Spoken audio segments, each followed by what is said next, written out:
这是受害者有责论里边最出名的一句话：为什么只有你？为什么只有你？为什么只有你？当时我比较小，我真的想自己的问题，我觉得是我的表情有问题，因为小的时候我非常容易紧张，一紧张我的眉毛就会皱，就会挑。小时候在学校里边看到高年级我就这样。行爱自己之时，霸道自己爱上我。重生之我在苏州河畔爱上久备不孕的自己。哇，好先锋的 CP 啊！我写出这个段子的时候，我觉得 AI 永远都替代不了。除了东北，其他地区融合成了一个超级大都市，统称三亚。我为这个城市想了个宣传标语：1+2等于几？三亚。把我儿子放了一个凳子上，然后在两边打了2个响指，然后给他拍了张照片。我说 OK， 这是建立档案吗？他说已经测完了。我说就您这2个响指，大概我得单交多少钱？他说您到那边交900块就行。I'm back。最近啊一直在拍戏。之前呢非常有幸跟博哥一起演了一部电影。电影呢叫《浪浪人生》。电影上映的时候呢，我就去在我演出的过程之中宣传。我说朋友们，你们看没看过《浪浪人生》啊？观众说看过了，特别好，说我在那个浪浪山小妖怪里边演的特别好。随着认识我的人越来越多，的确会有一些让我感觉到生活的不便利或者尴尬。前2天我去游泳馆游泳，水猴子，谁说水猴子了？我能找出来吗？我到那儿之后呢，刚想要换衣服，我在更衣室，我刚要脱裤子，有一个男观众就在旁边，他认识我，他就开始表演，但他不跟我说话。现在的观众都是这样，他就发现我之后，他就看着我就。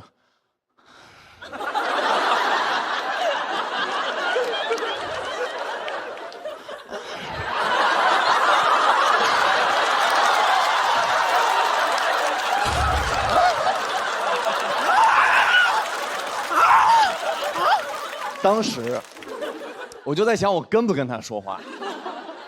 我以前吃过亏，就有一次我走过去看着都是我说，哎，您是不是想跟我合张影？他看着我，你谁呀？所以说我也不能跟他说话，我就说那先脱衣服吧。我就慢慢往下脱裤子，我脱到一半，他从后面过去了，我赶紧穿上了。然后他就在那儿看着我。我说那脱不脱呢？我得游泳啊！我就太难受了，因为这个时候我已经不能搭话了，因为如果他不认识我，在他的视角里，就是他到更衣室看到一个男孩走来看着他，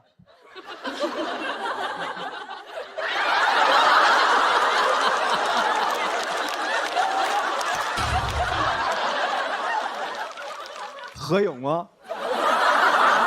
就很怪，所以说我就只能继续脱了，就是换上了泳衣，然后他还在那看我。我想我不能一直让他跟我在这种状态里了，我必须得打破这个尴尬。我说兄弟，哎，你是不是想合张影？没事，拍一张。他说哎呦不用了，我都拍过了。我说删了，我一脱裤子你啪拍一张。删了。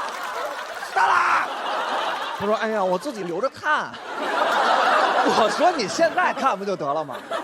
当时我就跟他僵持的时候，有2个老大爷，一个老大爷跟另外一个老大爷说：“老张，来名人了。”谁呀？旁边那大爷，是不是奥巴马呀？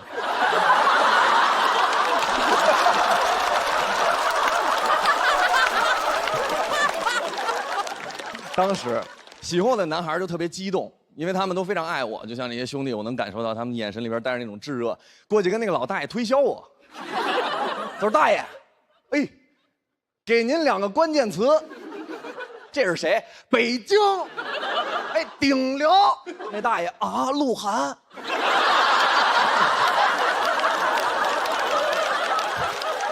大爷把手机咔就举起来了。我说你别拍了，大爷别拍了。大爷说没有，我发的抖音。我说你别这样。大爷说小伙子，你要想啊，拍你肯定是因为喜欢你，那为啥拍你呢？对吧？哇哦！当时那一瞬间，我就感觉我回到了校园里，碰到了那些就是非常暴力的高年级同学。我小的时候，学校里边校园暴力非常严重，我们那个时候没有什么霸凌，没有，就是高年级没事就是葫芦你，就是玩儿。我在学校里走路，我什么都没干，我就在那儿走路。一个高年级上来给我一个大逼斗，我说有何贵干？他说还好意思问，打的就是你刘旭。我说刘旭，我特别痛苦，我就找班长，我跟班长说，我说班长，高年级给了我一个大逼斗。班长说也给我了。我说这也不值得骄傲啊。高年级跟我说，每天让我给他5块钱，要不然就扇我大逼斗。班长说啊，他们跟我说的是每天拿5块钱领一个逼斗。我说班长真是苦了你了，我们都上学你还打卡。我说咱们怎么办呀？咱们得解决这个问题啊。班长说不用害怕，我妈是法官，我爸是警察，我以后要成为律师。我说兄弟，用不了那么大，我觉得咱们还是先告老师吧。我们俩就去告老师，告我的班主任。我跟班主任说，我说班主任，老师，高年级给了我一个大逼斗，特别疼。人老师说，我会帮你联系他们的班主任，但是我也想问你一句，你要想一想，为什么只有你挨打？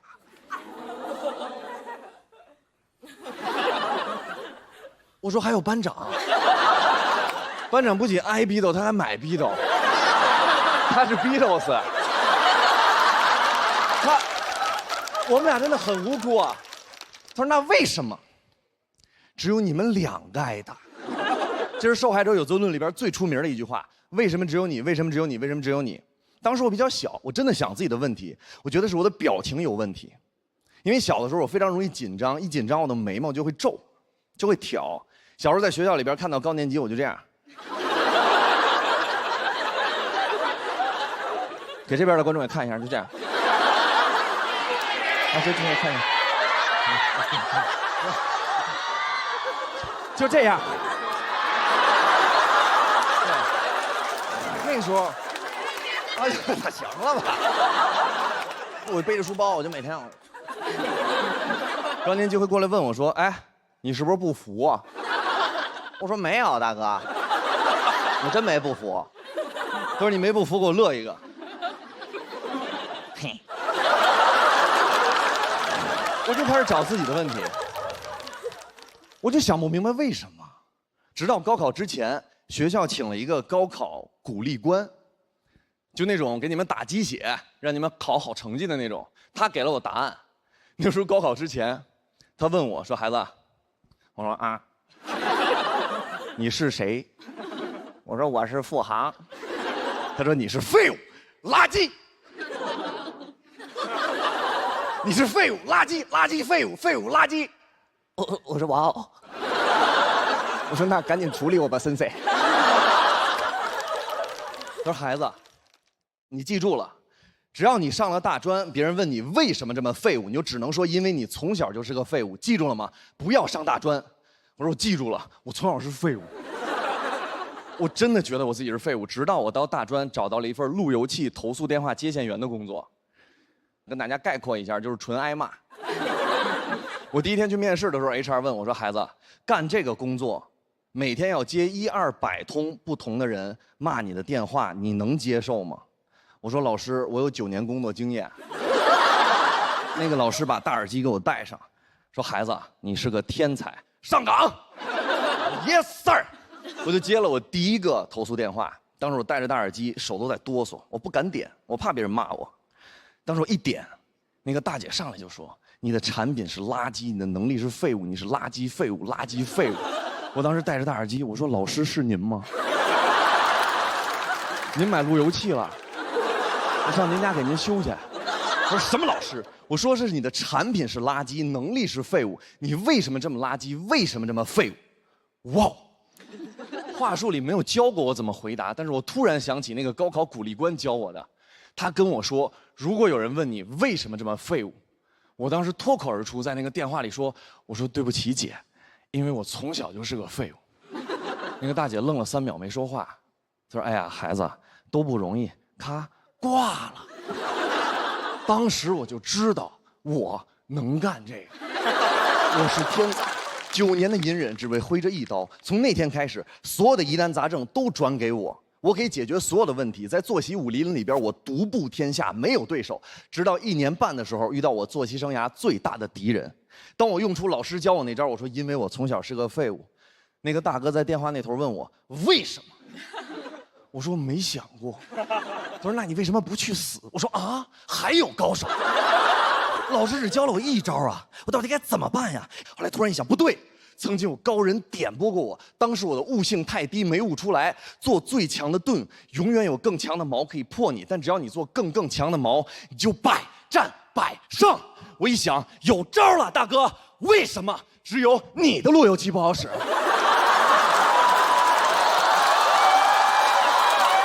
？Why? Tell me why?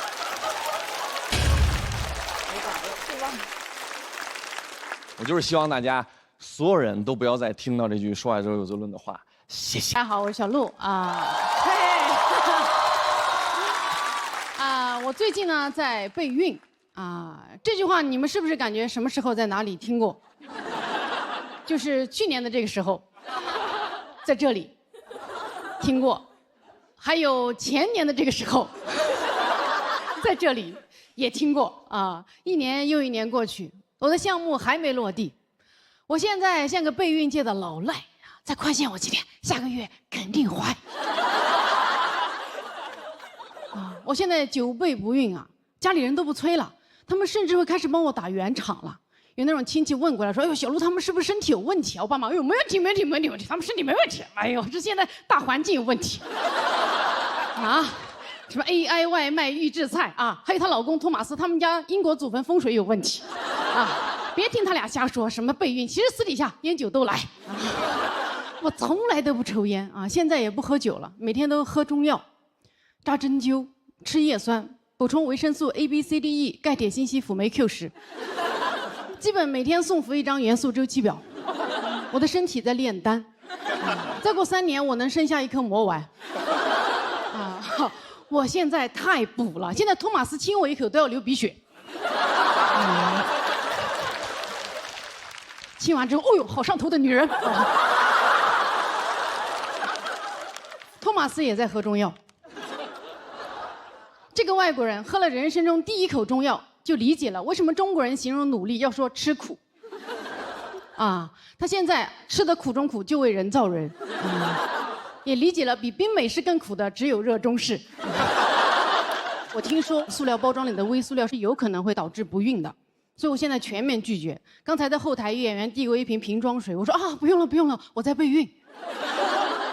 他看了看那瓶水，以为自己递的是一瓶避子汤，又看了看我，那个眼神好像我是那种冷宫里的风妃。就在他的想象中，我肯定每天都在家啊，微塑料。微塑料，杀了微塑料！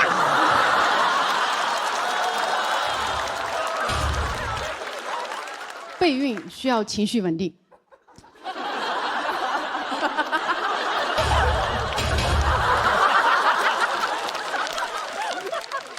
脱口秀最重要的就是情绪不稳定，所以我现在呢减少了演出啊，现在每天11点前睡觉，不上社交媒体。不喜欢的人就不理，拒绝有效社交，停止向外证明，全面自我中心。再这么发展下去，要么孩子出生，要么我出家。我朋友听完我的备孕日常之后跟我说：“哇，你现在好爱自己呀！”我说：“啊，爱啥呀？我都是为了备孕。”他说：“你就是为了自己呀，你在善待和照顾自己。你想想，你现在都愿意为了自己暂缓事业生孩子了，还说不爱。”妈呀，磕到了！我不爱江山爱自己，我披着备孕的皮，行爱自己之实，霸道自己爱上我。重生之我在苏州河畔爱上久备不孕的自己。哇，好先锋的 CP 啊！我写出这个段子的时候，我觉得 AI 永远都替代不了我，因为 AI 不会爱自己 ，AI 就没有自己。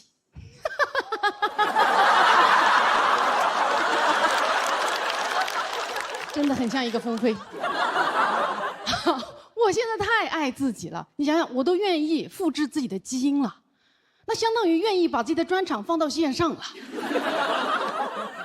说明我对自己太满意了。你想想，我去复制一个携带我的基因，但是又比我更好的小孩，那算不算遇见更好的自己？家人们，不要爱抽象的自己，去备具体的孕啊！备孕可以帮你挡掉所有你不喜欢的事情。哎，你出去应酬，别人让你喝酒，你说啊不用了，我最近在爱自己，听起来像个走火入魔的嬷嬷。但如果你说我在备孕，哎，道德高地，对吧？周末团建不想去，我在备孕啊。对象想跟你亲热，我在备孕，不能熬夜。备孕太好了，我觉得备孕把爱自己具象化了。我现在沉迷备孕啊，我现在都有点怕怀上了。我甚至产生了一个疯狂的想法，我觉得如果全世界都开始认真的备孕的话，这个世界将变成美好的人间。你们先别骂，听我解释一下。首先，我们要破除对备孕的刻板印象，备孕不是怀孕，就像背单词不是考托福一样。不想生也可以备啊！不要因为你是一个单身男人、绝经女人或者100岁老人，就不去备孕。备孕是一种生活方式，备孕不是为了生人，是为了人生。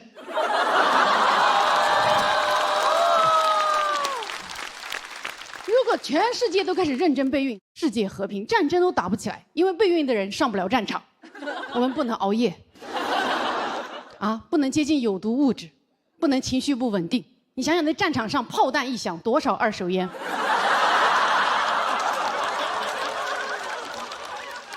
无人机一炸，多少微塑料？啊，那坦克一开过来，你情绪多激动啊！看到举着坦克的吴京。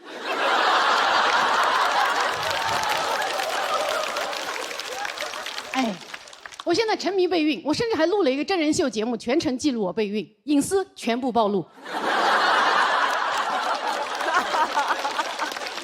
托马斯啊，检查出了一些生育问题，非常的有损生育。我现在不能透露，反正播出你们看吧，可以说是一举推翻了大家对于外国男人的刻板印象。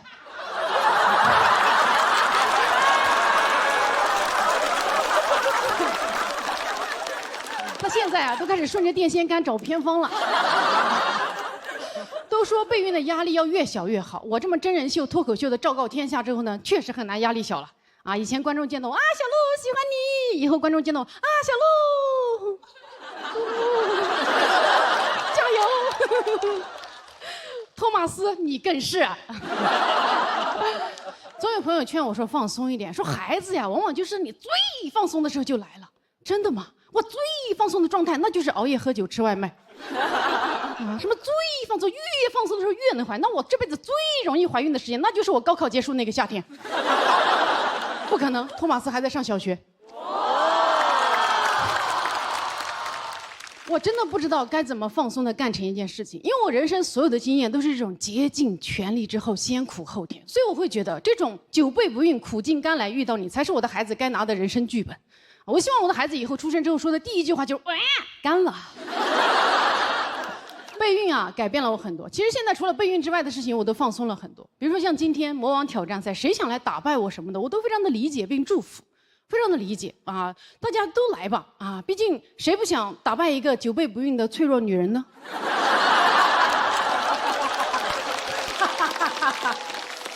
开玩笑，开玩笑啊！我觉得脱口秀比赛啊，跟怀孕一样，努力很重要，很需要努力，也需要运气。很高兴能成为大家脱口秀的验孕棒，谢谢大家。哎呀，建国老师，咱俩见一面挺不容易。我见你一面挺容易的呀，随便充个会员不就看着你了吗？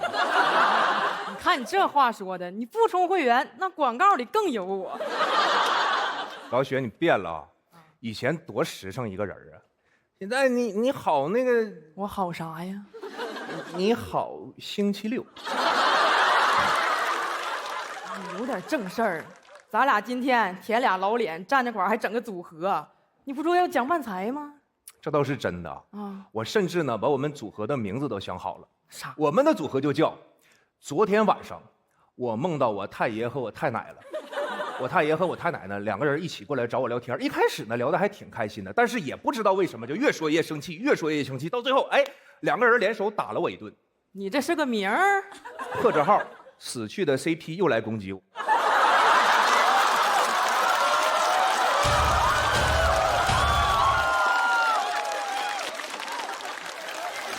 行，那死去的 CP 咋没把你带走呢？你有点正形吧？我跟你说啊，漫才我一点不懂。漫才很好理解的，通常就是两个人给大家站在这里演绎一个比较虚构的故事，比如说就是我演一个过气的喜剧演员，生活里头就没招的站在舞台上就苦苦挣扎。虚构的部分在哪里？咋说话呢？那没准我明年我突然就大红大紫了呢。啊，虚构的部分在这里。老姐，你过分了啊！开玩笑的，你别往心里去。是那未来的事儿谁知道呢？未来的事情我知道。我收到了一封信，是50年后的自己写给现在的我的信。你看人不红啊，是容易疯。我把这封信带来了现场。你还真有。国仔你好，见字如西兰花。不是见字如面。我现在正在断碳水，所以就不能提面这个字了。还疼。国仔，我是50年后的你呀，你一定怀疑我的真实性吧？我现在就证明给你看。我说个事情，我们最爱喝的酒是25斤装的，25斤也太沉了吧？是的。酒是沉的香啊。是我。国仔，首先聊聊我们自己吧。这个时期的你，一定总因为写不出东西来，天天急得直跺脚。相信我，未来就不会有这个担忧了。呀，行啊，未来你灵感大爆发了。未来的我只剩一条腿了，没法跺脚。未来这么惨吗？倒也不用为我难过，我现在一双袜子能穿2天。心态倒挺好。国仔，未来50年后的今天，人类实现了永生。为了永生，鸡蛋7个，矿泉水8个，无糖可乐3个。永生的配方好朴素啊！王姐结婚2000，取件码5637，一会儿别忘了倒垃圾。不是你拿人家信当便签了，你说点重要的。王姐结婚随多了。永生，关注永生。为了永生，记得保持身体健康，减肥吧，国仔。争取活到50年后。因为永生的手术是按照体重收费的，你知道我的一条腿是怎么没的了吧？哎呀，这就为省点钱。那咋了？想省钱你还不容易啊？想省钱用淘宝闪购啊！而且悦享会员还能享受1对1急送。你商务多，你也不能说加就乱加呀，人家信里头说的是大腿的事儿。我说的也是大腿的事儿，淘宝闪购才是真大腿。专业。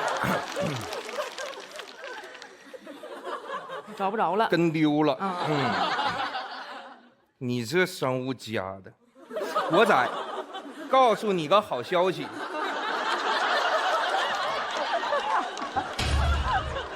未来讲谐音梗终于不扣钱了。哎，行，终于让你盼到那天了。而是会被判5到10年。真给你盼了。现在的我还剩下2620年。不是咋的？你干谐音梗园区了？由于时间管理局的规定，我不能告诉你未来双色球的中奖号码。这时候严格上了。因为说了的话，我会被判15天拘留。那你就说呗，2000多年你都蹲了，你差这15天？15天可是半个月呀，我的半月板一直不好。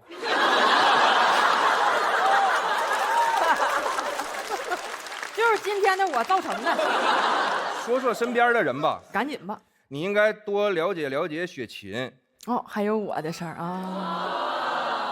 毕竟人家可是写过《红楼梦》的人。那是曹雪芹，我姓李。他唱的《红日》也很棒呀。那是李克勤。他的《碟中谍》也很好看。那是汤姆克鲁斯，跟雪芹一点关系都没有。你这里有没有我？有，看着了。你记得告诉李雪琴，过2年他会有一个大节，什么节？上海国际电影节。哎呀，2000年还是判少了，咱没给你枪毙了。啊，跟雪琴还是要多多沟通的，毕竟3年后你俩会生一个大大的气。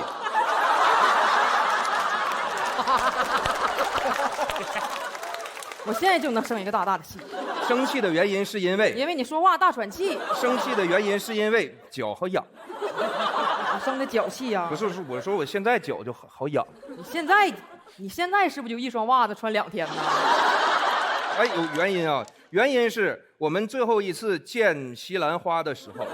啊，就最后一次见面的时候呗。啊，咋的了？我想请雪琴吃一家很好吃的红烧牛肉西兰花，但是她说她在减脂，不能吃西兰花，只能吃西兰花。我说给我个西兰花籽，她没给。我说你不看生西兰花，你看佛西兰花。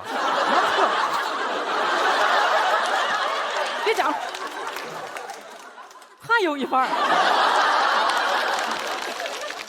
我记得当年念到这里时，雪琴会把我们手里的纸抢过来扔了。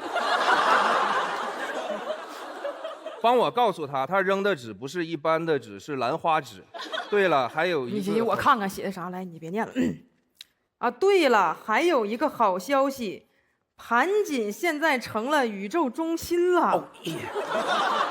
而铁岭真的成为了宇宙的尽头。我的妈呀，那宇宙连辽宁都没出。除了东北，其他地区融合成了一个超级大都市，统称三亚。我为这个城市想了个宣传标语：1+2等于几？三亚。没算错呀。当年我们总想着从东北走出去，现在机会都在东北，但很可惜，我却再也回不去了。好悲伤。因为啥呀？因为我还在坐牢呀！你该呀，还有逻辑，有这还有逻辑。在未来的世界里，人们总怀念2026，人们总说26年的车马很慢，发个邮件也要1秒才能收到。人们还在担心自己会不会被 AI 取代，其实 AI 不会取代人类，人该累还是会累。放心吧，朋友们，也没有更好，也没有更坏。要我再帮你生成一些 AI 没有取代人类的话，这不还取代了吗？开个小玩笑啊，开个小玩笑，就写到这里。未来再见吧，永生者们。完事儿了。这封信呢，你好好留着吧，寄过来一次不容易。其实我这里还有一封51年后的自己写给现在的自己。你话那么多，你自己搁这念吧。谢谢大家。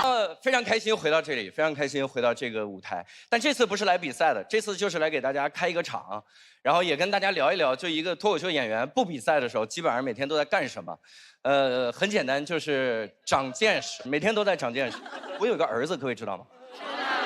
哎，真的，时光荏苒，朋友们，当年我站在这个舞台上，我儿子刚刚出生，谁能想到2年后我儿子已经2岁了？哇，天哪！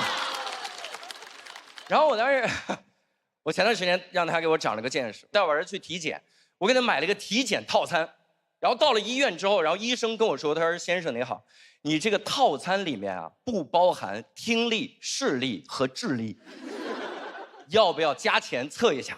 我说：“这是我唯一关心的3个指标，谁关心我儿子尿不尿糖啊？”然后我说：“得测呀，你这套餐套什么了？就套我了这个。”他说 ：“OK， 那我给你测呀。”他先把我儿子放到一个凳子上，然后在两边打了2个响指，然后给他拍了张照片。我说 ：“OK， 这是建立档案吗？”他说：“已经测完了。”我说：“就您这2个响指，大概我得单交多少钱？”他说您到那边交900块就行。我说多少钱？幸亏没问，我怕他觉得我听力有问题啊，太可怕。然后他问我，那先生智力还测吗？我说这不已经测完了吗？他爹是这个智力，儿子能好到哪儿去呀？这不2代弱智吗？是吧？我带我爸也看过病，我带我爸看病的时候也很长见识。我爸是这样，我爸60多岁了，然后他呢小腿突然开始肌肉萎缩，然后我带他去医院，我给他挂了个巨贵的专家号，各位1200块，1200块。我说我爸的腿有没有毛病无所谓，我的孝心挑不出任何的毛病啊。当代24孝，留洋挂号。太贵了，这个号，这号贵到我爸都开始胡言乱语了。我爸见到医生，先跟人家分析他的病情，说：“您说我这个病会不会是小儿麻痹呀？”医生说：“一般60岁啊，就不小儿了。”我听了之后，我就一个感受，我说：“你看，我说我儿子智力不用测吧？啊，祖孙3代弱智啊，这是。”但是1200块的医生真的很厉害。他捏了我爸小腿一下，就说出了一个特别让我长见识的病，各位100%真的。他说你爸这个病叫做肌肉周围神经病。我说什么病？他说就是您父亲啊，小腿肌肉的周围出现了神经病。我说哦，现在呢？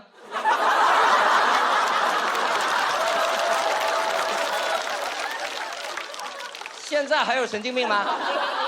更严重了，怎么可能？但是一直在长见识，我性格都已经变了。以前的我性格就是遇到什么事儿我就是努力啊，就是这样。我现在的性格就是尽力了，尽力了。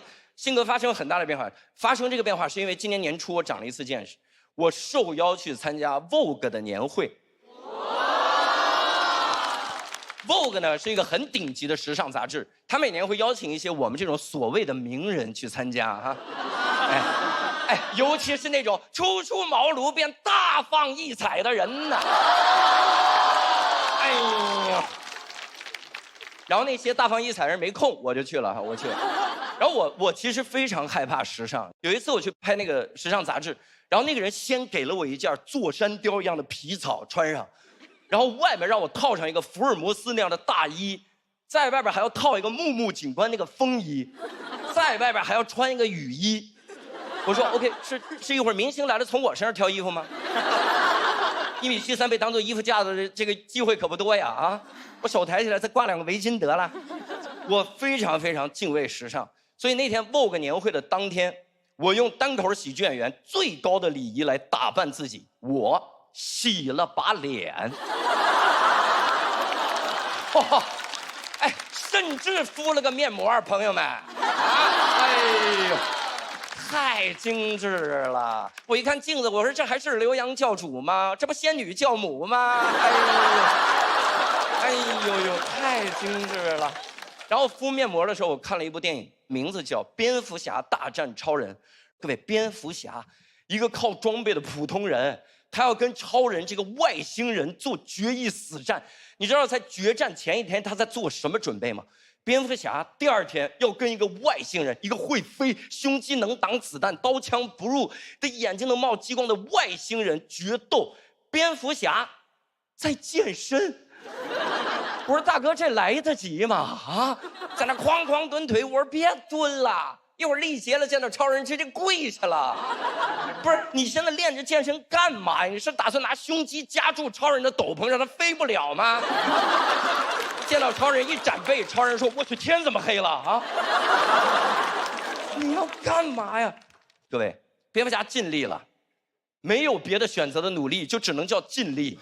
我敷着面膜，我无比同情蝙蝠侠。正在这个时候，我收到了当天晚上 Vogue 年会的整体安排，各位，我被安排全程跟米卡一起合影。米卡是一个巨帅的外国 idol， 他的头就这么大。我与米卡，米卡去做脑部 CT 能给他打8折，你知道吗？我要全程跟他一起合影，一起拍照，一起接受采访。只要有他的镜头里，就有这么一张大脸。而我做的唯一的准备是敷个面膜。我说我有什么资格同情蝙蝠侠？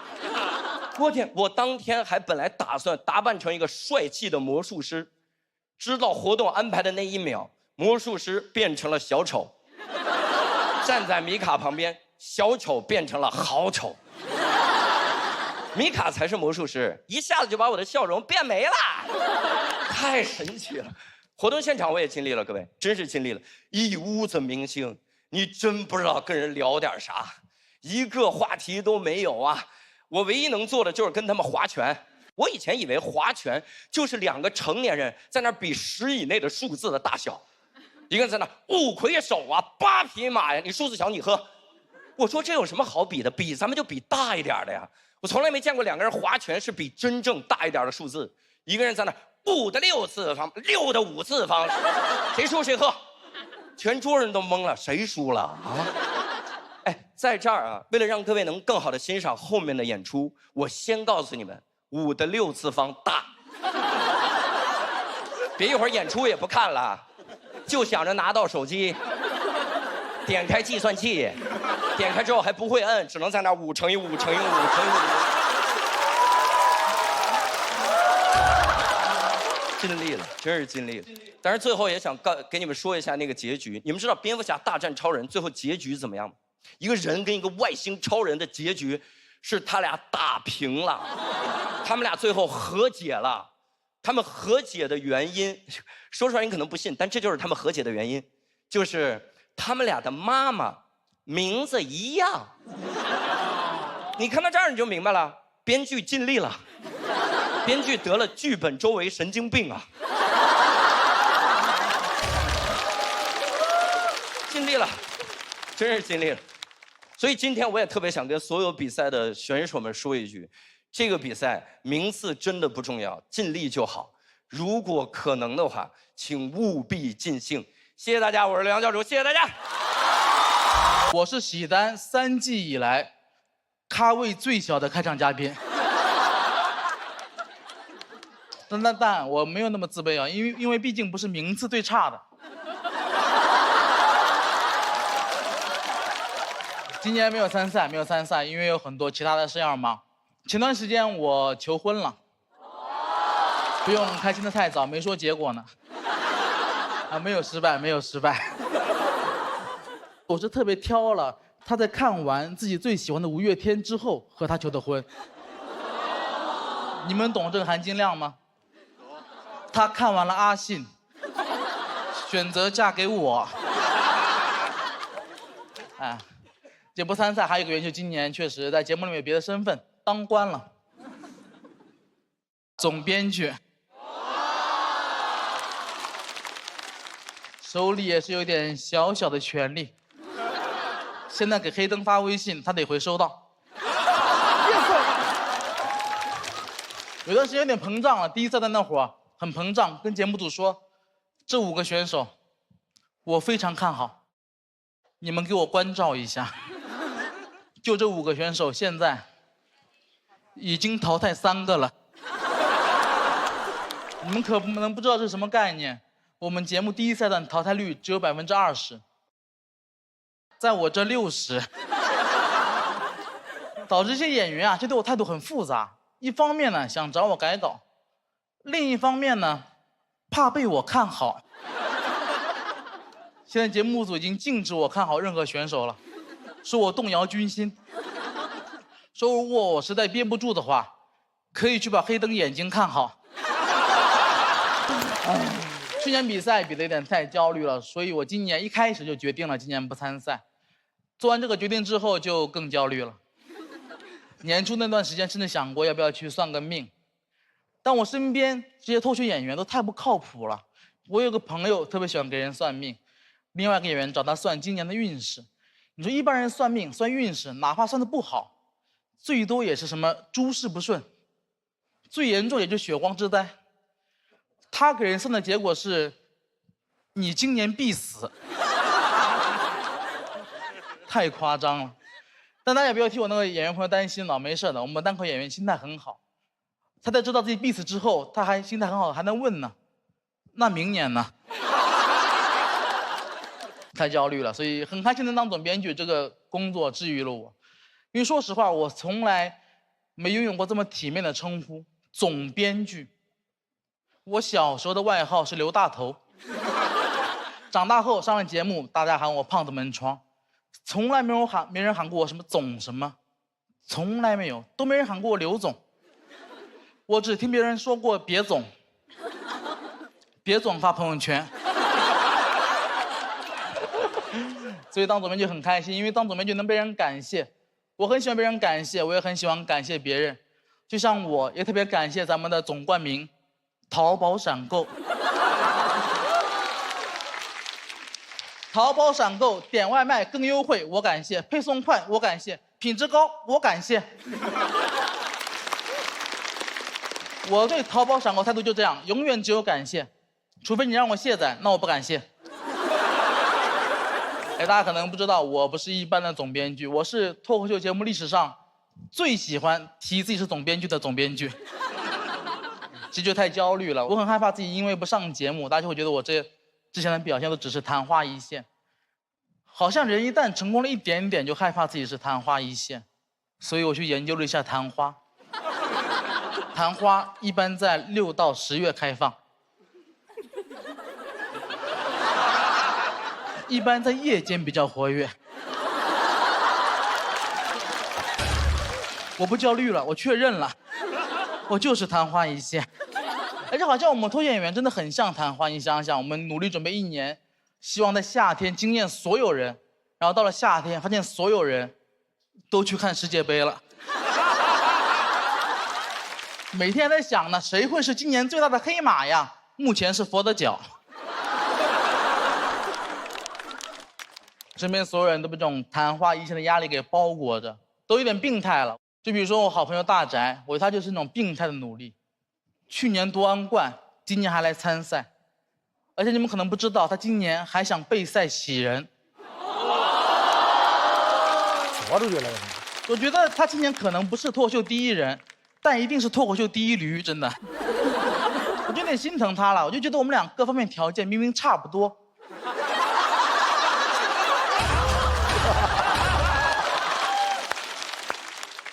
为什么要活得比我累这么多呢？但我看到你们反应了，我知道有的条件还是不太一样，外貌上肯定是有一些差距的，所以我有对象他没有嘛，然后很害怕自己昙花一现之后的结局，我被这个压力压得喘不过气，我就经常找我的朋友倾诉，我说为什么人在自己没成功的时候会焦虑，但是人成功之后又会焦虑自己是昙花一现？为什么我今年当了总编剧，好像还赚了很多钱，但我就是不快乐呢？我朋友说你今年必死，我说那明年呢？那我仔细想想，好像昙花一现之后，它的后果就是必死。那结局呢？昙花一现，然后凋谢，然后落到泥土当中，然后慢慢的变成养分，然后去滋养新的昙花。去帮他们长出更多的梗。不焦虑了，昙花一现后，我还可以当总编剧。所以我很开心，今天节目组邀请我回来演这几分钟，当这几分钟的昙花。我给后面的学生打个样，我在这个舞台上短暂的绽放一下，希望大家在此刻可以尽情的欣赏我。因为马上我就要谢了，谢了大家，我是刘仁成。我先谢了，还有很多花要开，我看好他们。其实啊，台下的我是非常内敛，甚至挨欺负的。我1年前打车的时候，我坐在副驾驶，我想放平了睡会儿觉，那个司机一直放歌，我说师傅能不能把歌关了？我想睡会儿觉。他看着我原话啊，他说不放歌我也睡觉。我说幽默，哈哈哈哈幽默，哈哈哈哈他没接话。我就不想跟他说话了，直到我看到他单手玩手机开车插队，我就想点他一下。我说师傅您真棒，单手玩着手机还能开车插队。这次他说话了，他说这算什么？闭着眼睛也能插。你看我一把就进去了。啊，我说是鬼门关嘛。我说人家要不让你呢，我一把又出来了。我就感觉阎王在底下看见我，下不下来呀？他就引起旁边车的路怒了，旁边车急了，啪给我们别住了，把车窗放下来，指着副驾驶的我说：“你要死啊，小黑狗！”我当时不知道该说什么，我说：“哎哎哎哎！”他以为我在模仿他。他以为他说的是你要死啊小黑狗，然后我说喵喵喵喵喵喵。哎呀！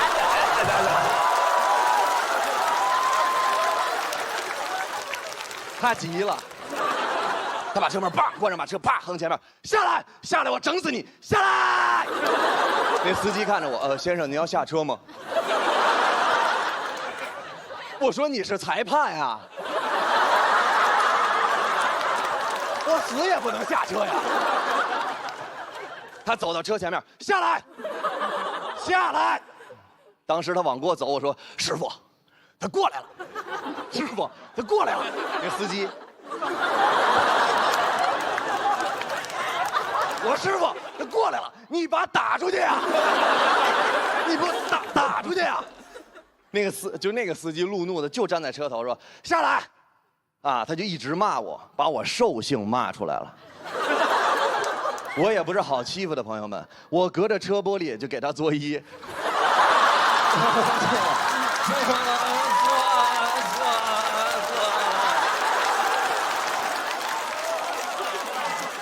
司机说下来，不下来我砸你车。我说哎，砸。我一看那司机一把就出来了，直接就绕过他走了。当时我说师傅，你真厉害。他说小伙子你也厉害，心理素质为什么这么好啊？加个微信，以后有租车的活记得找我。我说没问题。啊，为什么心理素质好？就是因为我从小就是一个差生，考试永远 A B C D E F 班，我永远在最差的 F 班考。每次我还特别天真的问同学，我说咱们分班是按姓分的是吗？我同学说 F 什么都别代表，方别灰心 ，F 的意思就是废物。我说不是，差生也是有优点的，我们心理素质非常好。A 班考试 ，A 班的同学90、95、90、70想不开，我在 F 班20、25、20、25、40，我爸请大家吃肯德基。我跟其他人不一样，我很小的时候就知道怎么选择情绪。正常人，比如说你们，如果说你们经常会混淆主观意识跟大脑，其实他们俩是分开的。大脑是你的器官，每一次遇到什么事儿都要问你。大脑经常过来就是问正常的人啊，说同事都说你坏话，现在应该是什么情绪？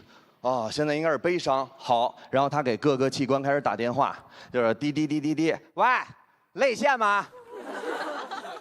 啊，是泪腺吗？泪腺不在，等一会儿先给其他的打。好好好，滴滴滴滴滴，乳腺，是乳腺吗？啊，是乳腺，现在结节。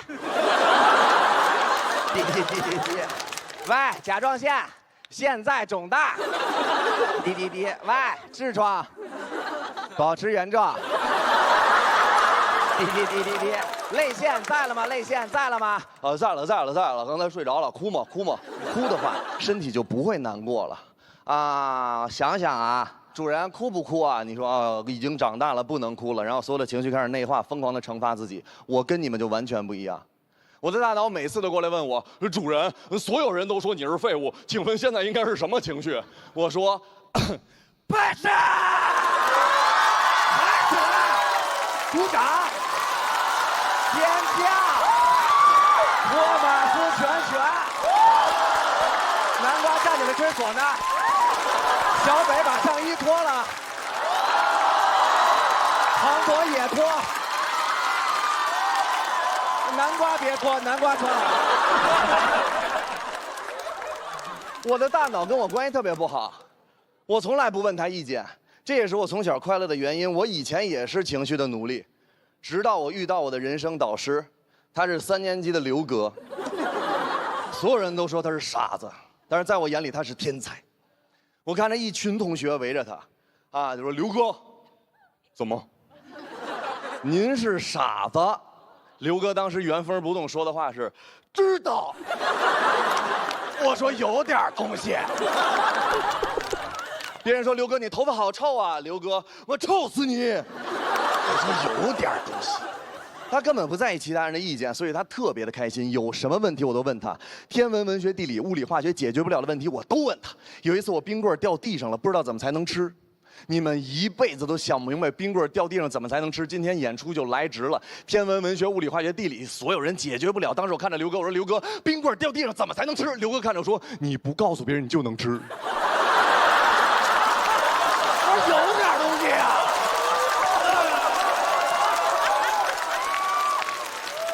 我看了上面沾的沙子，我说这咋吃啊？但是上面有点沙子呀。刘哥看着我说，没事兄弟，我帮你。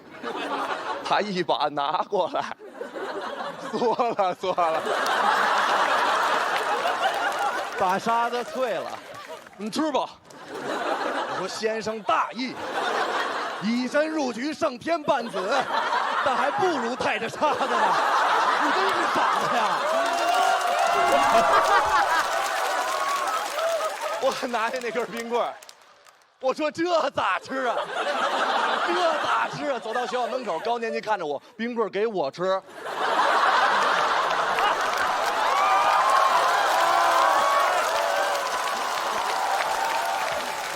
给你吃。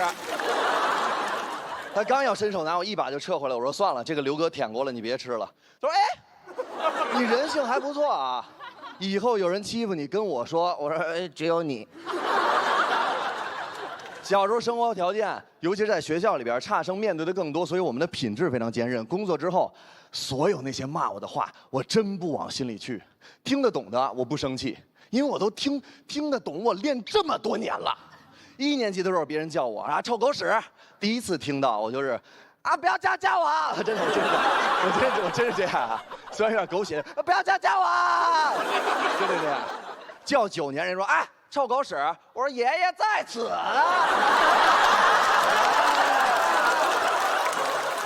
我根本就不在乎，朋友们，听不懂的我更不难过，因为我都听不懂。几年前有一个外国的领导，他看着我说 ：“Billy, I don't know who raised you up。”这句话在脏话里边，英文里边是比脏话还要脏。我不知道什么人给你养大的。这句话我当时没听懂，我以为他跟我开玩笑。他说 I don't know who raised you up。 我看着他，我说 You raise me up。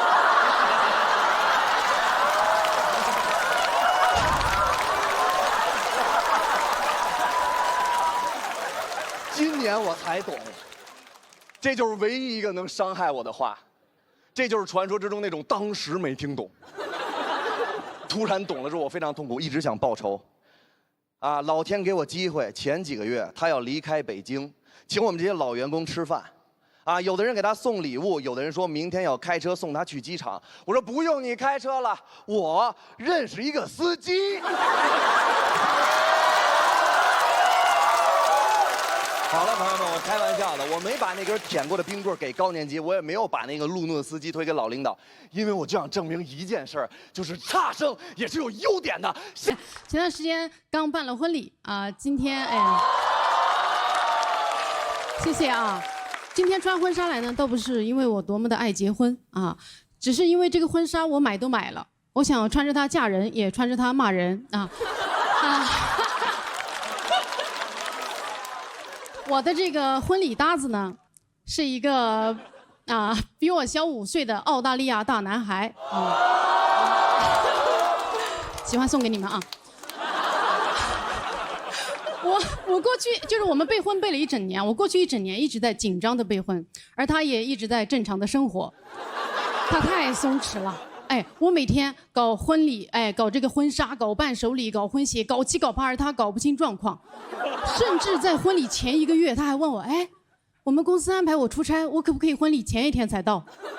我说你也可以后1天才到。太松弛了，而且伴郎团一到达中国，他就跟伴郎玩去了。我说你要跟我筹备婚礼，怎么整天跟伴郎黏一起？怎么你也是来参加婚礼的吗？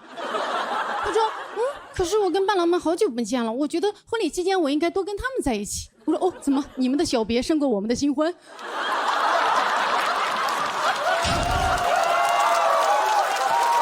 太牛了，不知道能拿多少钱啊？伴郎团就更松弛了，他们在我们婚礼彩排前就完全喝醉了。最后彩排是所有的伴娘团像赶猪一样赶着他们走直线。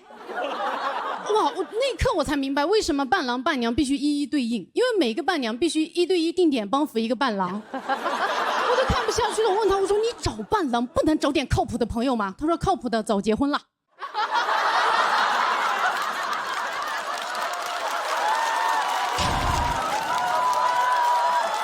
太狠了！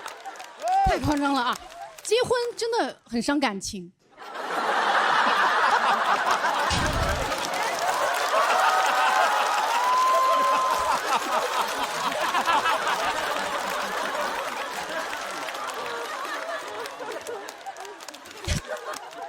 结果就知道了啊，婚礼的极限压力真的是会让你断情绝爱。就你到那天，因为那个压力之下，你会越看他越觉得他一无是处，是个废物。我们婚礼司仪说中文，我新郎听不太懂。平时我觉得挺可爱的，但那天我觉得为什么你中文这么差？你是外国人，这是理由吗？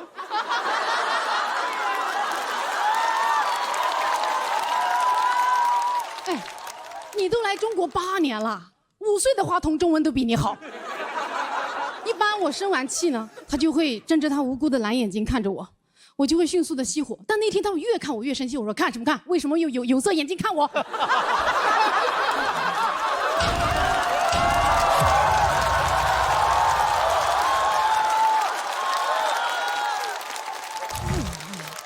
到了婚礼前夜我的紧张焦虑达到了顶峰，我对着我的伴娘团爆哭。其中有一个伴娘为了宽慰我，就说：“姐妹，还来得及。”你可以，我说不可以。你知道我这1年我婚纱试了多少件，婚鞋换了多少双，我跟策划公司吵了多少架啊？我的宾客排座搞了多少版？我不会因为一个男人的愚蠢和懒惰影响我婚礼的完成。这个婚必须结。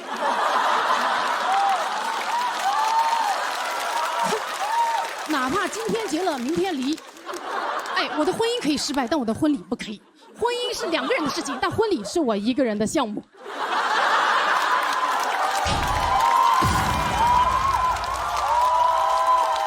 然后我的伴娘说：“可是你值得更好的。”我说：“没有任何男人值得我再办1次婚礼了。”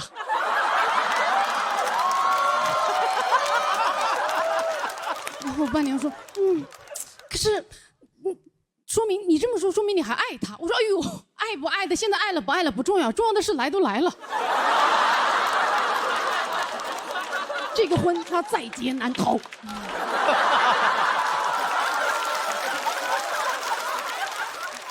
当然啊，这个婚礼上拉垮的也不光是新郎和伴郎更拉的还有我爸。在我们那个仪式上说誓词这个最浪漫的环节，全体宾客泪洒现场。这个时候，我爸手机铃声响了。当时我正在泪眼婆娑的跟新郎说：“谢谢你带我爱上我自己。”当当当当当当当当当当当当当。然后我爸偷感很重的。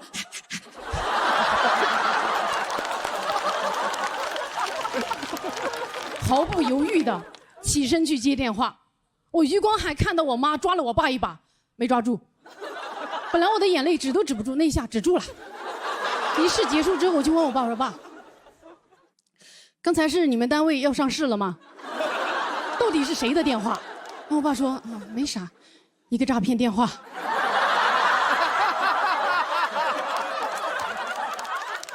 我说：“爸，我这辈子可能就结这么1次婚。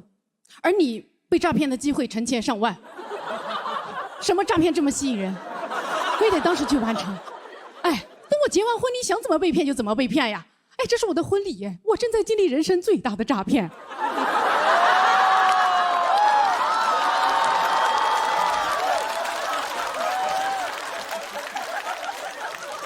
现在我的婚礼已经结束了，但是啊，婚礼对我的伤害还在继续。前2天有一个朋友来问我说：“哎，小璐，你们婚礼上的鸡尾酒好好喝，可以推荐给我吗？”鸡尾酒是整场婚礼新郎唯一负责的东西。我说：“你去问新郎吧，这是他弄的。”我朋友说：“哇，你好幸福啊！你们婚礼都是他弄的吗？”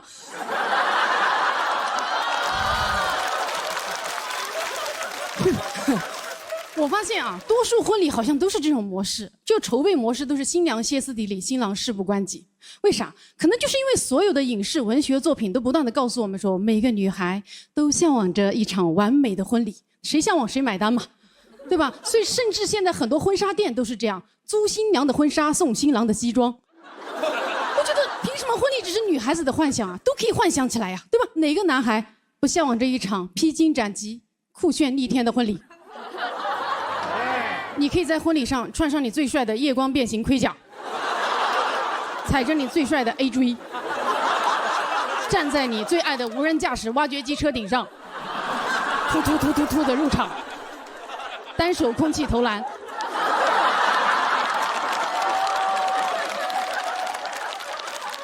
另一只手握着你又粗又直又亮的光剑，跟新娘的前男友一一决斗。在即将迎娶新娘时被岳父退婚，你邪魅一笑，振臂一挥，伴郎团的 Seven、迪迦、诺亚等74名奥特曼从天而降，问你相信光棍吗？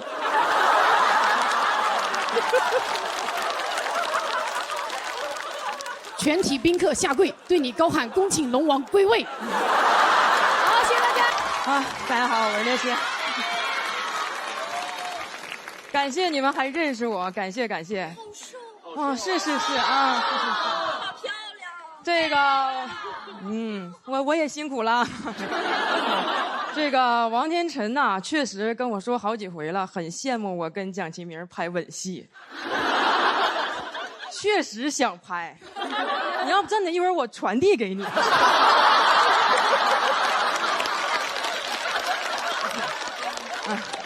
好久不见了啊！这几年呢，我跟脱口秀都成长了，脱口秀从1个节目长成了2个节目，我也成为了2期艺人，那边录1期，这边还得录1期。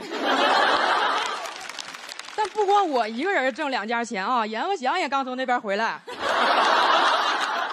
前一阵我看阎老师接受采访，他说他见过脱口秀的好东西。所以知道自己不适合干脱口秀，不想在这个行业苟活。这句话我就不同意，苟活怎么了？脱口秀猴都能活着，还差狗吗？再说了啊，你说你这话说的挺高风亮节的，哪个活你也没落下呀？哪个节目不都去吗？啊，不会苟活，但会趴活。每天往那一趴，各种脱口秀节目抢着请他当嘉宾，你这叫啥狗啊？贵宾狗啊！所以要我说，严老师啊，你别太悲观啊。人离开自己的搭档，还是能活得很好的。你看军哥离开了静姐，那静姐不也活得很好吗？当年呢，军哥啊跟静姐一起做超级访问，后来这节目做不下去了。静姐就自己做了非常近距离，跟戴军保持非常远距离。军哥，你有没有问过自己，超级访问为啥不行了？到底是谁不行？算了，你也别问了，你也不会访问。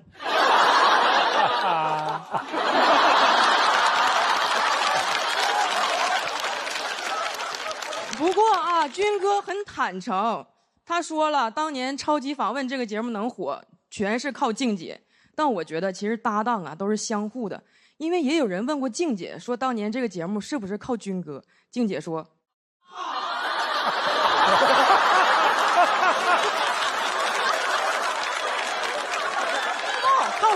靠。但这2年呢，人军哥醒悟了啊，不能老靠静姐了，因为静姐也不红了。他就跑去问 Papi 说 ：“Papi，我能靠你吗？”Papi 说：“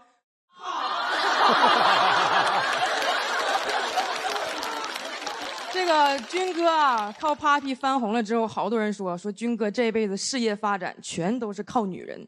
其实啊，军哥还是有很多代表作的啊，分别是阿莲、DJ 版阿莲、Disco 版阿莲和综艺合唱版阿莲。而阿莲也是一个女人。就这首阿莲呢，军哥唱30年了，莲姨今年也快60了吧，军哥还在那唱呢。怎么说呢？你这个人啊，你真挺要脸呐。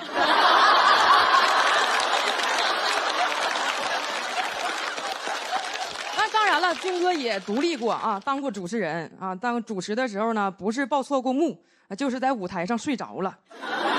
就军哥犯这些错误，搁别的行业早就开除了，但在我们行业叫有活人感，哎，大家更喜欢了。你们看啊，娱乐圈就是这么神奇，有时候你业务能力越差，业务能力就越强。值得深思啊，这句话哈。行，给你们留个鼓掌口。我现在这都跟王天辰学，现在搁台上这么随意，就是。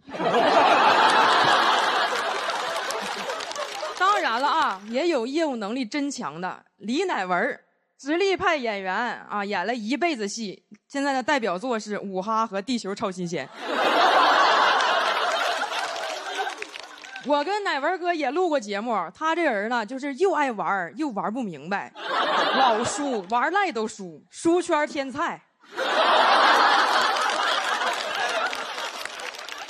跟人家白宇一块直播，人弹幕说：“白宇，你比个小树杈。”乃文哥挺热心，帮着念：“白宇，你比个小裤衩。”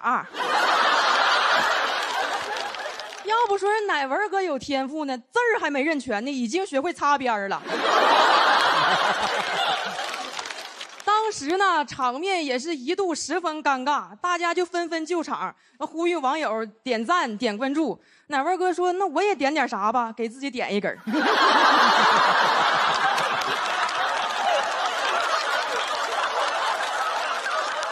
不过啊，你看他干这些事儿也没有人怪他，毕竟岁数大了啊，想干点啥就干点啥吧。乃文哥这都不是活人感，他就是老人感，人老了啥都敢。我真羡慕，真的，我老了我也这样，我要让娱乐圈知道，这个世界上不仅有李乃文，还有李奶奶。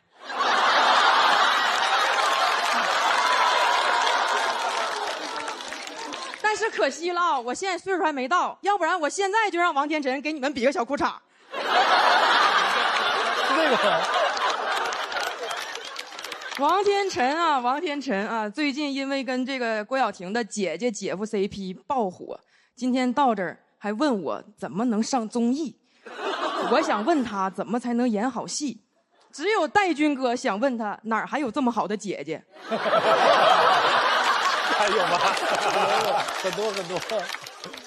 王天辰这个戏呢叫《纯真年代的爱情》，这种年代剧讲的就是咱们父母那代的爱情故事。想把父母这种角色演好，那就很有挑战了啊！首先，你得知道孩子需要什么，陪伴和守护。你明白我意思了吧？哎，对，就是飞鹤顶配荠萃的守护。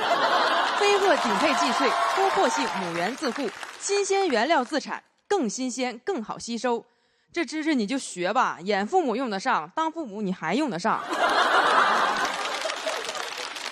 其实王天辰以前演过很多大戏啊，《芳华》我和我的祖国》庆余年2谁也不知道。你看你演了这么多年戏，能怎么的呢？你出了名才有活人感，不出名你就是上五哈之前的李乃文。现在呀，天辰红了，小时候的事儿也都被翻出来了，说他高考的时候啊，听到鸽子在外边咕咕的叫，一下就走神了，导致的高考失利。咱也不知道那精神咋那么薄弱，你是杨过呀，一个咕咕就给你整懵了。天辰，你跟军哥你俩挺配。王天辰高考走神了，戴军主持睡着了。你俩要是早点认识乃文哥就好了，他能给你俩点一根精神精神。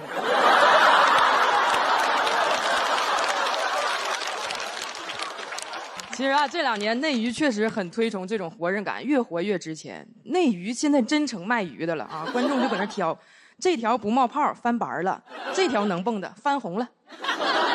不过呢，其实活人感也挺难的。我有时候啊就想活人感一把，第2天一看评论，恨不得死了。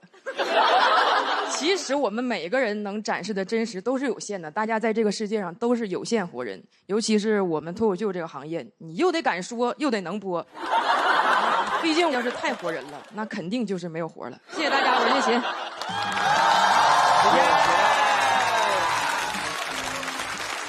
哇塞，雪琴！哎呦喂，我好久没看雪琴那个脱口秀了。哇塞，每一个炸点都这么准，是不是非常棒？是，本来我也挺紧张的，你坐在这儿，我也很有安全感。我感觉你最近几年一直在拍戏。也没有一直就看，就是我老张罗说自己在拍戏。其实就是说这2年拍戏，然后刚才又说那个您最近那个戏被叫做什么老姑，国民老姑，对，天选老姑啊，天选老姑是怎么是很开心嘛？就感觉这个角色大家被承认，很开心，是不是？很开心，就是也不枉自己长得这么的有年代感，很感谢。而主要是我更开心，说天辰说我可以是他的妈妈，我羡慕，人又更美了，然后戏路又更宽了，让我们衷心祝福吕雪琴就来吧！谢谢。开心，特别开心来到这里，因为今年我其实一共参加了2档喜剧节目哈，然后取得了一些略微的小成绩，好吧，巨大的成就。然后取得了成就之后，非常的开心，因为我觉得太好了，更多人认识我了，大家终于可以关注我以前的作品了。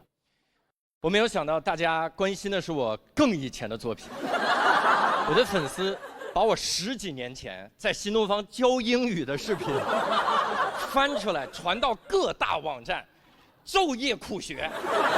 各位学到什么程度？我一点不骗你。有一天早晨6点，我点开一个视频，100多个人在看，什么概念？与此同时，《喜剧之王》单口季7个人在看。我说，哎呀，这是谁给谁引流呢？再这样下去，这节目我给冠名了。我先把名字给他改了，以后不叫《喜剧之王》单口季，叫《喜剧之王》单词你得跟我记。然后有一个视频底下有一个人真的很严肃的在问，说为什么？这个人不是一个喜剧演员吗？为什么要跟他学英语？然后那博主也很严肃的回答，你不懂，这样学英语有一种地下的范儿。哎，我很感慨，各位，我以前听说过地下 rapper、地下 dancer， 我刚意识到我是一地下 teacher。我微博私信的画风也变了，现在我每天会收到30多条私信，全是问英语题。我很感慨哈，别人只问我飞得高不高，我的粉丝问我非谓语动词。当然以前的私信不是这个画风，以前的私信，因为我讲了10年的单口喜剧了，以前私信会有很多骂人的私信，这很正常，因为我们这行嘛，很容易让观众不开心。但是有一个私信我印象特别深，我现在还记得他怎么骂的，因为他骂的太独特了。他骂的就是他所有的后半句都是否定前半句的。我在网上随便编了个段子，他跑过来说：“你以为你很幽默吗？你可真逗！你编这种东西一点意义都没有，我看你就是在搞笑吧，不然呢？”别的人都骂我，我感觉这大哥懂我。然后我线下演出也是，线下演出有的时候也会惹观众生气，跑到网上来骂你。我以前在线下讲过一个观察式喜剧，观察的非常精妙。我讲的是这样，我给各位复述一遍啊，各位来着了。我讲了，我说我买了一包4斤的花生，就一大包花生，透明的袋子里每一颗都是饱满的花生，正面还用红色宋体初号字写着花生，底下竟然还标了花生的英文花生。这么大一包花生，它的背面标着一行字：过敏原提示，注意，本品中含有花生。我调侃了一下，我说你多余不多余？你给谁看的呢？然后被骂了，有一个人私信骂我，他一上来他说爱，我脑补的语气啊，脑补的语气，他实际上是哎，然后他说爱，这也是能调侃的吗？你知不知道，如果有一个花生过敏的人，因为听了你这个段子，放松了警惕，吃到了花生出事了，你担得起责任吗？脱口秀可以冒犯，但请尊重。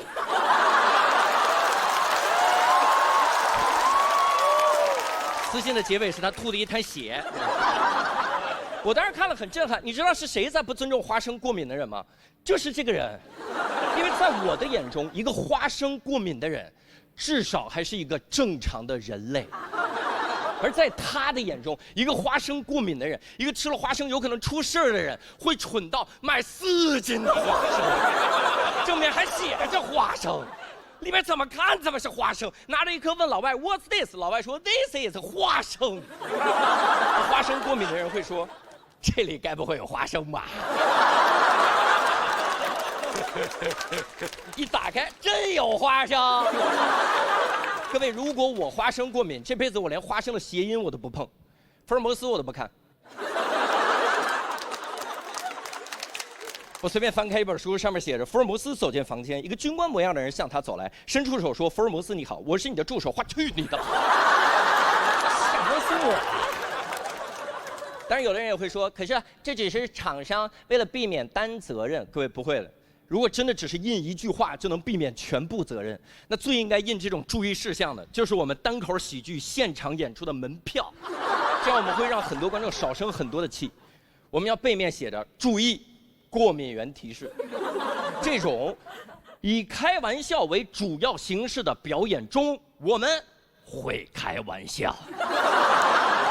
观众一看，我觉得不能开玩笑的啊，不能开玩笑的，开玩笑不要开到啊。然后这还不是骂的最狠的，我见过一种特别讽刺的说法，叫可是批评会让你们进步呀，挨骂就挨骂。各位是这样的，也许批评会让你进步，但是现在互联网上几乎没有批评了，80%全是谩骂，还有20%是快骂。你点开私信，脏话以很快的形式飘过来，你真的，你想象一下，以前那些个大师如果活到现在，各位没有一个还能再成才的，全都要被骂死。你能想象梵高活到现在吗？梵高27岁开始画画，37岁自杀，活在有互联网的年代，27岁画画，年底自杀，年终奖都不要了。梵高画个向日葵，我都能想象他微博评论区的样子。梵高放了个向日葵，说画的还不错吧？底下说哈，纯路人不懂就问，到底是什么人在喜欢梵高啊？这也叫向日葵吗？吃点好的吧。家人们，避雷这个一只耳。梵高当场就没了，梵高向日葵都没画完，就画了个瓜子儿。画瓜子儿底下有人说啊，画瓜子儿不标过敏源呐。本来就想不开的，活到现在更完蛋。各位，你能想到屈原活在现在吗？各位，屈原如果活在有微博的年代，端午节就是屈原第一次点开微博评论区那天。哪天点开，哪天端午节。屈原发了条微博，好气哟，又被楚怀王排挤了。底下一个人，谁问你了？抛开事实不谈，你自己没有责任吗？他怎么不排挤别人，就排挤你呀？屈原当场就跳江了。老百姓为了避免鱼吃掉屈原的尸体，都把那些骂他的人捆成粽子，然后扔进江里，一边扔一边说端午节快乐。那些人一边被鱼吃一边说，只有我一个人觉得应该说端午安康吗？